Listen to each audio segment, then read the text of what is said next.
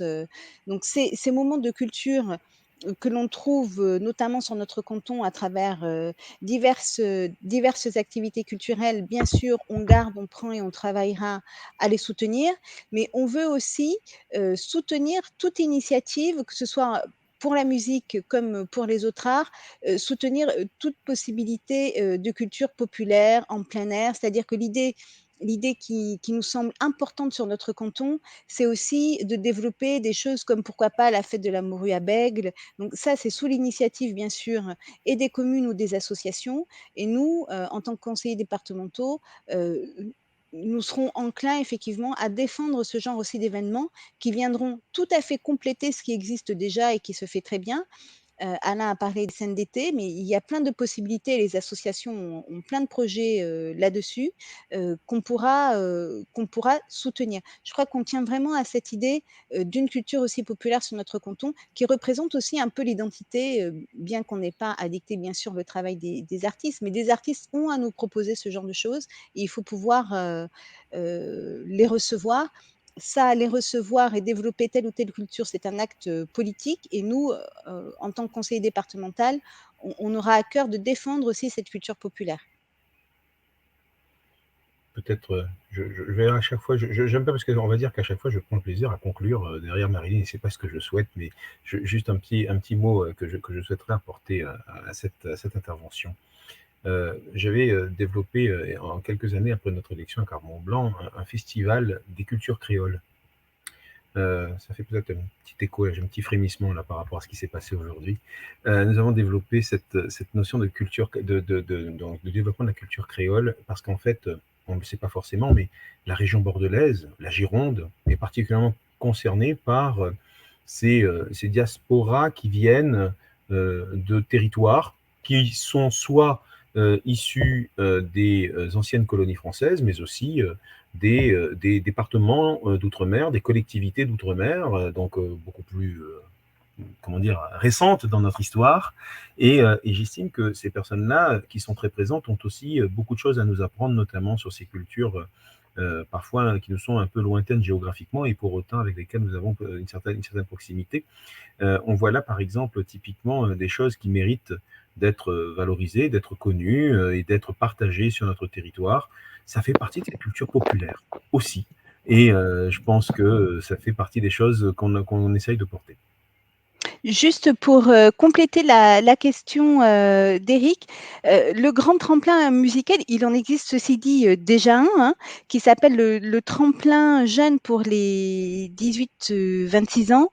Et ce tremplin musical, malheureusement, il n'est pas assez connu, il n'est pas assez relayé. Et c'est vrai que c'est aussi aux conseillers départementaux, dans leur action sur la culture, de pouvoir aussi promouvoir et faire ce travail auprès des communes, des habitants, parce que un des points, alors ça répond à la question là sur la culture, mais c'est de manière générale, les conseillers départementaux dans leur action, dans ce qu'ils viennent financer, promouvoir, aider, dans le travail qu'ils mènent avec les communes, les conseillers départementaux doivent venir aux habitants. Ils doivent expliquer leur travail, ils doivent venir, comme on le propose, devant les conseillers municipaux ou sur un site internet dédié, comme on le propose aussi, venir expliquer leur travail, expliquer ce que fait le département, qu'est-ce qu'ils financent, pourquoi et dans quel but. Et ce genre d'événement comme le grand tremplin musical qui existe et qui n'est pas assez promu, justement trouverait peut-être plus d'écho auprès de la population si les conseillers départementaux avaient vraiment à cœur de rendre compte un peu du travail fait. Un conseiller départemental, ça ne sert pas qu'à couper des rubans au moment des piscines pour lesquelles ils n'ont pas fait grand-chose. Je suis vilain, pardon, excusez-moi, je suis vilain. Je ne devrais pas dire ce genre de choses. C'est pas bien. Mais ça tombe bien, Alain, que tu aies repris la parole, parce que j'ai eu un peu peur quand Marine a repris la parole, parce qu'elle me coupait un peu ma transition pour la question suivante. Est-ce que Monsieur le maire peut nous dire s'il y aura la fête à Carbon-Blanc cette année? C'était top. Bon, je ne veux pas décevoir Daniel qui pose cette question, mais je crois qu'il y a eu un petit changement dans ton statut. Je te laisse nous éclairer et savoir cette fois-ci si en tant que conseiller municipal, tu as des petites infos pour Daniel. Ah, mon cher Daniel, je suis désolé de vous dire ça. Oui, effectivement, je ne suis plus le maire de Carbon-Blanc. Je l'ai dit dans ma présentation, peut-être que vous êtes arrivé un peu après. Donc voilà, je ne suis plus le maire de Carbon-Blanc. Nous avons porté justement pendant ces 6 dernières années une fête locale qui était une fête que nous avons voulu justement populaire. On a fait venir des artistes que tout le monde connaît, Vita, Kinvey. Voilà, on a travaillé un petit peu ces artistes-là sur ces dernières années. On a donné un petit coup de boost à cette fête locale qui fait venir du monde qui arrive de très loin pour y assister. Ça fait aussi ça, c'est aussi ça le rayonnement dont on parlait tout à l'heure.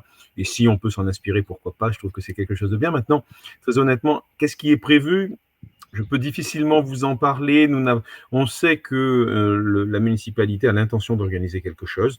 Je n'ai pas malheureusement connaissance de ce qu'elle a prévu de faire. On n'est pas forcément au courant de tout. Donc voilà, je vous invite à vous rapprocher de la nouvelle équipe municipale qui vous donnera certainement l'information que vous recherchez. Merci beaucoup Alain. Et je crois qu'on arrive presque au terme de notre réunion avec une dernière question, une question qui nous vient de notre site web. Une question de Maëlys, il me semble, qui nous dit: Madame Marilyn dit qu'ils vont mettre des plateformes pour des petits commerçants, mais ça existe déjà. Elle nous précise qu'elle travaille à la chambre de commerce. Voilà, je suppose la chambre de commerce de Bordeaux qui agit sur le territoire de la Gironde. Je vous laisse répondre, cher candidat, oui, à Maëlys. Je peux permettre de le faire, vous avez raison, Maëlys, effectivement, il y a des plateformes qui existent. Alors d'abord, il y a des plateformes qui existent, mais les plateformes en question nécessitent parfois une certaine maîtrise. Tout à l'heure, Marilyn l'a indiqué, il faut accompagner les commerçants dans la digitalisation. Et pour ça, c'est aussi une montée en compétences. Quand on est un petit commerçant, on ne sait pas forcément gérer un portail web pour aller gérer ses produits et ce genre de choses. Donc il y a déjà ce volet d'accompagnement qui est particulièrement nécessaire. Le deuxième sujet qu'il faut prendre en considération, c'est que ces plateformes ne sont pas forcément quelque chose dont les gens ont connaissance. Et je crois qu'il faut peut-être revoir un peu aussi les technologies qui sont proposées. Il faut, vous savez, c'est pas le tout de vendre un produit sur Internet, il faut être trouvé après. Il faut faire en sorte que les gens vous trouvent et qu'ils puissent bénéficier du service que vous proposez ou des produits que vous proposez. Tout ça, je pense que ça nécessite un accompagnement. Et c'est plutôt sur ce travail-là qu'il faut faire sur les plateformes. Bien sûr que ce sont des plateformes qui existent, bien sûr qu'il y a des plateformes qui existent, mais il faut les utiliser et il faut les développer dans l'usage. C'est-à-dire que il faut, c'est bien, on a une plateforme. Maintenant, est-ce que vous pourriez me dire combien de commerçants à Saint-Sulpice et Camérac utilisent ces plateformes? Combien de commerçants à Béchac et Caillot utilisent ces plateformes? Mais peut-être que si les commerçants ne les utilisent pas, c'est peut-être parce que parfois ils n'en ont pas connaissance, ne serait-ce que ça, et deuxièmement parce qu'ils ne sont pas formés. Donc il y a vraiment un travail à faire de proximité auprès de cela. Et je sais que la Chambre de commerce fait un très beau travail en la matière, ça je tiens à le souligner. C'est vrai, ils l'ont fait notamment sur un certain nombre de centres-bourgs que je connais bien. Donc, il y a un travail qui est fait en la matière. Par contre, c'est un travail de proximité. Je pense que le conseiller départemental peut jouer un rôle de médiateur. Il y a un instant, Marilyn a insisté sur le rôle du conseiller départemental. Oui, on n'est pas là que pour découper des rubans. Ah oui, c'est vrai. On est là aussi pour jouer ce travail de médiation. C'est aussi le rôle de l'élu d'aller au contact direct des commerçants. Oui, je voulais juste, la réponse d'Alain est tout à fait complète, mais je voulais juste dire à la personne qui a posé la question, effectivement, c'est vrai aussi qu'aux politiques et aux institutions de ne pas faire des doublons. Et donc, effectivement, il y a un rôle de proximité, de formation que peuvent jouer le département et par notre biais, parce que nous sommes sur le terrain, nous sommes dans le canton de la Presqu'île, faire aussi les relais des choses qui sont faites notamment par la Chambre de commerce. Et effectivement, ces plateformes qui fonctionnent, elles peuvent tout à fait être l'aboutissement de la formation au numérique et de l'accompagnement des commerçants que nous pourrons jouer auprès des commerçants et donc travailler bien sûr avec la Chambre de commerce et effectivement ne pas faire doublon. C'est une bonne remarque, il faut faire attention à ça parce que l'administration, parfois, les politiques, parfois, peuvent avoir tendance à faire des doublons inutiles et donc il faut bien faire attention. Je vous remercie, chers candidats. Je vous informe aussi qu'au terme de ces 1h20 de rencontre, nous avons épuisé les questions de nos chers internautes sur le Facebook Live ou sur le site. J'espère avoir retransmis au maximum de mes capacités toutes les questions qui nous ont été posées.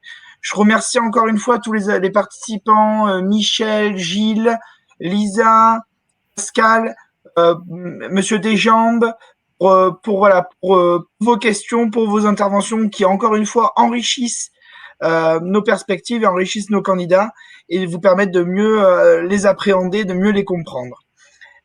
Pour nous et pour ma part, avant qu'ils puissent conclure cette réunion, je vous informe juste qu'on pourra se retrouver lors du dernier et prochain live avant le premier tour, qui sera le vendredi 18 à 19h toujours au même endroit, ici, avec les mêmes personnes, si tout va bien. Et voilà, on se retrouve aussi en physique demain sur le marché de Saint-Loubès, toujours pareil. Et puis le marché de Carbon-Blanc, le marché de Saint-Sulpice, marché d'Ambès. Merci Marilyn. Le marché d'Ambès qui arrive avant le marché de Carbon-Blanc, le marché de Carbon-Blanc, le marché de Saint-Sulpice et le marché d'Ambarès vendredi. Voilà. Pour ma part, je vous remercie. Je vous souhaite à tous une très belle soirée. Je vous remercie encore d'avoir été présents et d'avoir participé au débat qui fait vivre notre démocratie. Et je pense qu'aujourd'hui, il fallait la saluer, notamment sur notre canton. Je vous laisse conclure, chers candidats. Moi, juste en un mot, je voulais, après ces discussions sur notre projet et notre vision, on va dire, du développement du canton autour de 2 mesures, notamment que vous allez dans notre programme, qui sont le développement, la préservation du patrimoine, le développement touristique, la lutte contre les moustiques, puis tout ce qu'on n'a pas mis dans notre programme, mais qui fait partie du travail qu'on vous a présenté aujourd'hui autour des équipements sportifs et culturels. Après vous avoir parlé de tout ça, la semaine prochaine, on parlera plus de l'individu dans notre département, de qu'est-ce que le département peut faire pour chacun d'entre nous, de la naissance à la vieillesse. Et après cette discussion, j'ai envie de vous rappeler aussi que ce qui nous différencie au-delà du projet, qui est très important, ce qui nous différencie, c'est qu'on veut absolument pouvoir discuter par la suite, une fois élu, de l'avancée de ce projet. Parce que les politiques peuvent rencontrer des difficultés dans la mise en place de ce projet, de leur projet, et il faut pouvoir en discuter avec les habitants quand il y a une réussite, quand il y a une avancée, pouvoir le dire, pour que les gens se sentent en confiance avec les élus qu'ils ont. Et donc, nous avons cette proposition de venir devant les conseillers municipaux une fois par an pour pouvoir faire le point sur notre travail, faire le point sur l'avancée de ce projet dont on vous parle aujourd'hui, créé aussi un site internet pour pouvoir avoir le retour direct des habitants sur le travail que nous faisons. Donc, nous avons vraiment à cœur de jouer la proximité et de jouer la transparence sur notre travail. Pour ma part, Thomas, tu veux dire peut-être quelque chose? Ouais, si tu me laisses la parole, juste un petit mot. Déjà pour vous remercier d'avoir assisté à ce live, de poser vos questions, puisque effectivement c'est l'occasion pour nous, et même pour moi qui ne suis pas forcément un politique, mais plutôt un citoyen avec des engagements, de réfléchir sur ces questions-là, d'ouvrir son périmètre de compétences. Donc ça, c'est évidemment un plaisir pour moi. Et de vous passer le message aussi qu'il faut aussi évidemment mobiliser tous vos proches et tous nos proches dans cette élection, puisque je pense qu'il va faire beau le 20 et le 27. Donc j'aimerais qu'il y ait cette manifestation d'intérêt pour cette élection, parce que c'est important. C'est pas seulement, il n'y a pas que l'élection présidentielle ou d'autres rendez-vous comme celui-ci. Les élections régionales, les élections départementales en font partie de cette vie citoyenne. Et donc, il faut qu'on soit tous acteurs de ce mouvement-là si on veut pouvoir récolter les fruits qu'on en attend, disons. Voilà, ce sera mon mot de la fin. Pour ma part, j'aimerais à mon tour vous remercier pour votre présence. J'ai regardé encore tout à l'heure. On est toujours alors cette fois-ci entre 30 et 40 personnes qui ont assisté au live sur le site internet. Donc bon, on a aujourd'hui une petite constante en termes de fréquentation sur nos réunions. J'aimerais vous remercier pour votre participation, vos questions. C'est vrai que ça nous enrichit, c'est très intéressant. Vous le savez, nous avons vécu, vous le savez peut-être pas d'ailleurs, nous avons vécu un petit acte ce matin qui a été assez désagréable. Une petite affiche, relent un peu raciste sur une affiche que nous avons. J'aimerais saluer ma chère Marilyn, ta dignité dans ta façon de réagir à cette attaque qui était assez basse. Pour autant, j'aimerais conclure sur une note positive sur ce sujet-là. Je suis originaire d'un territoire qui s'appelle l'île de la Réunion. La Réunion a choisi pour devise une expression qui vient de la Compagnie des Indes. Et Dieu seul sait si elle n'a pas laissé que des aspects positifs dans l'histoire, cette Compagnie des Indes. Elle a choisi une devise qui est « Je fleurirai partout où je serai porté ». Ma chère Marilyn, tu es une des fleurs du jardin de cette presqu'île. Il y a parfois quelques mauvaises herbes. Notre rôle à nous, c'est de les éradiquer.